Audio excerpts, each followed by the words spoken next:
Olá, eu sou Davi e hoje quero falar com você sobre a Parashá Vayetse, que vai de Gênesis 28:10 a 32:3. Se você não sabe o que é uma Parashá, é simplesmente uma porção da Bíblia. E a de hoje fala da história de Jacó, a continuação, né? Jacó, né, nessa porção da Bíblia, ele já tinha sido abençoado por seu pai, seu irmão já estava com raiva dele, então ele é enviado, ele foi até a casa de Labão, seu tio, buscar esposas. E ele encontra. Na verdade, foi buscar uma esposa, só que encontra duas, né? Por causa de um engano que aconteceu. Mas então ele vai lá, começa a trabalhar 7 anos por uma mulher, Raquel. Só que aí seu sogro o engana e ele se casa com outra pessoa que era a irmã mais velha de Raquel, Leia.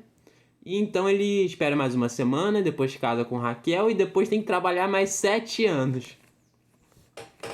E depois mais disso ele trabalha mais 6 anos para adquirir riqueza, para adquirir rebanho. E a gente vê que em todo esse tempo que ele teve na casa de Labão, Labão tratou ele de forma a explorá-lo, né? De forma a fazê-lo trabalhar muito em troca de pouco. E aí, o que acontece? Ele se torna rico, muito rico. Deus o abençoa em tudo que ele faz, né? E mesmo que Labão tenha, que era um trato deles, né? Que animais com tais características seriam de Jacó. Se os animais tivessem essas características, seriam de Jacó. Então, o que Labão fez? Ele tirou do rebanho todos os animais que tinham essas características para que não nascesse mais. Só que Deus, por meio de milagres, fez com que os animais começassem a nascer com aquelas características específicas que fariam eles pertencer a Jacó, que cuidava dos animais de Labão. E a gente vê como que Deus abençoou ele de forma milagrosa em tudo que ele fez. E, por causa disso, Labão falou: você tá me roubando, isso é roubo, porque ele se tornou muito mais poderoso, muito mais rico que Labão. Então, o que Deus fez? Deus deu a ele um sonho, né? Ele já tinha muitos filhos.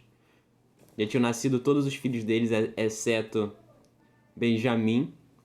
E Deus fala com ele num sonho para que ele fosse de volta para casa, da terra onde ele tinha nascido, lá onde Isaac ainda vivia, seu pai.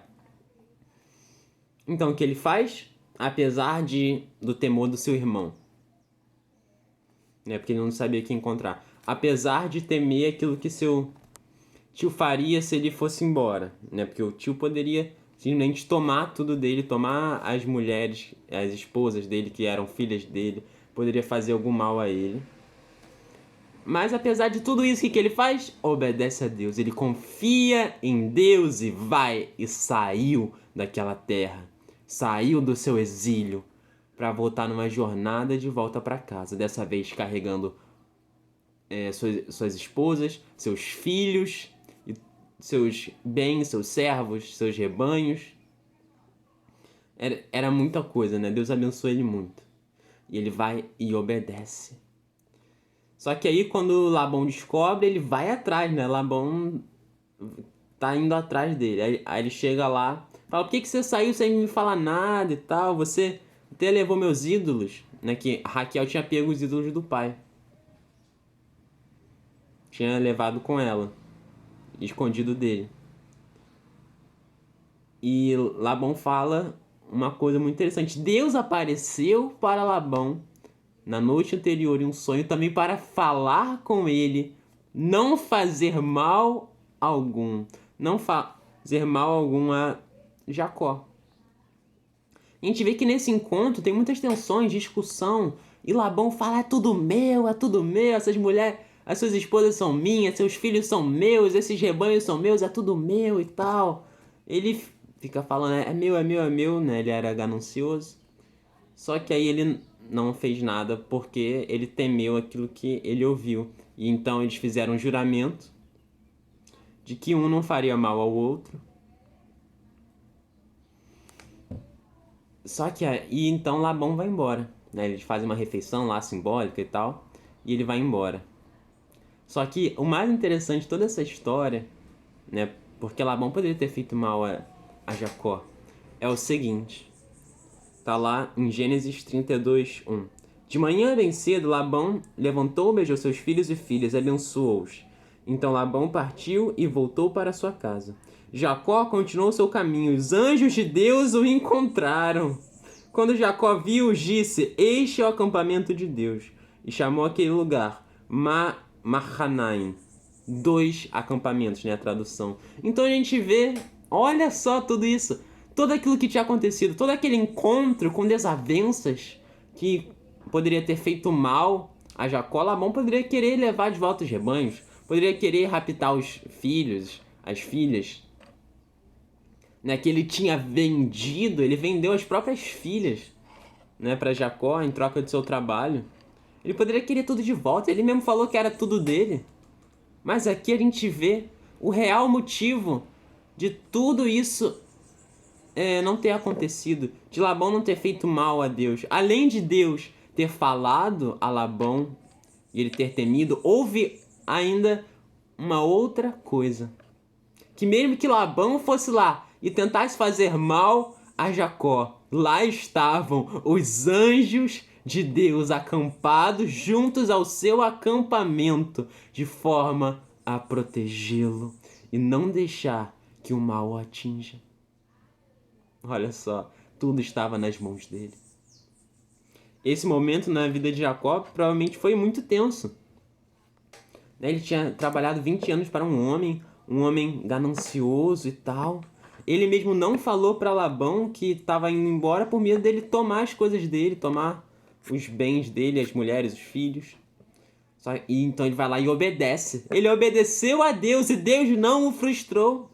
E o que nós podemos aprender nessa história é o seguinte: não importa para onde Deus nos envie, não importa quem queira tirar satisfação conosco, ou quem queira usurpar aquilo que nós temos ou nos fazer mal, não importa.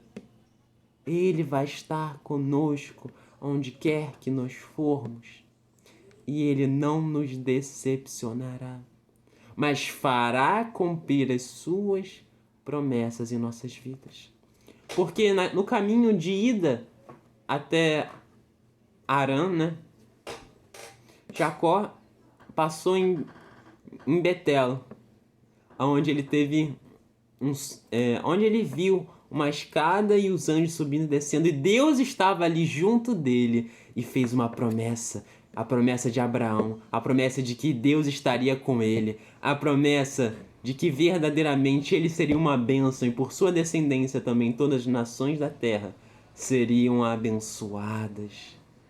Que Deus estaria com ele onde quer que ele fosse, em tudo que ele fizesse. E Jacó também fez um voto a Deus de que o seguiria se Deus fizesse isso, se Deus cumprisse, se Deus desse a ele bênçãos, se Deus estivesse com ele, desse a ele diversas coisas, diversas bênçãos, né, que ele fala.